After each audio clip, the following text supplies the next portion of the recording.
我一直在等待关于我未来计划的一个建议。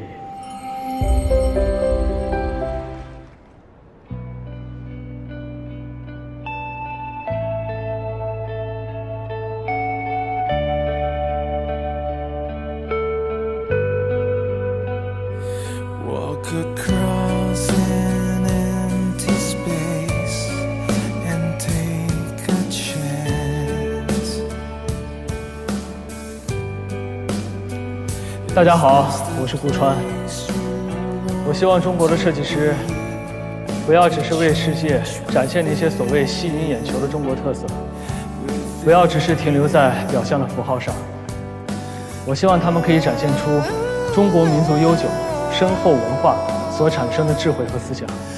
近几十年来，中国的设计师一直在向西方学习，以西方的建筑作为一个参考，来规划我们中国的建筑和城市建设。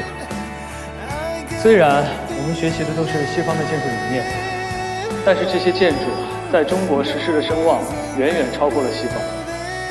其实我们现在进入到了一个新的阶段，大家也都会考虑一个问题，那就是这样的现代性如何跟自身的文化、历史，还有自己的生活联系在一起。我们中国拥有非常丰富、非常迷人的历史，它在我们当代的生活里有着非常高的价值。在向历史学习的过程中，会产生出非常多的创造力，这将对全球社会产生影响。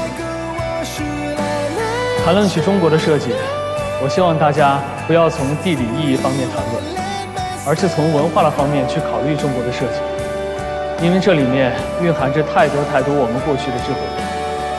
中国的设计将会持续推动文化和社会领域的创造，建筑也会日益趋向于去物质化和去模式化的形式。将来新的实践和新的文化需求也会促生更多种类的建筑。谢谢大家。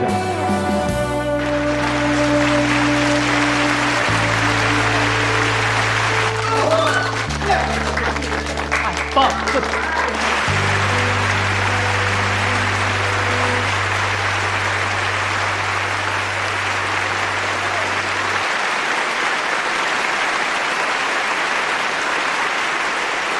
非常精彩的发言。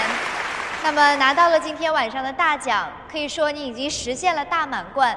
那未来有什么新的计划可以和我们今天的朋友们一起来分享一下吗？新的计划吗？我暂时还不知道。我一直在等待关于我未来计划的一个建议。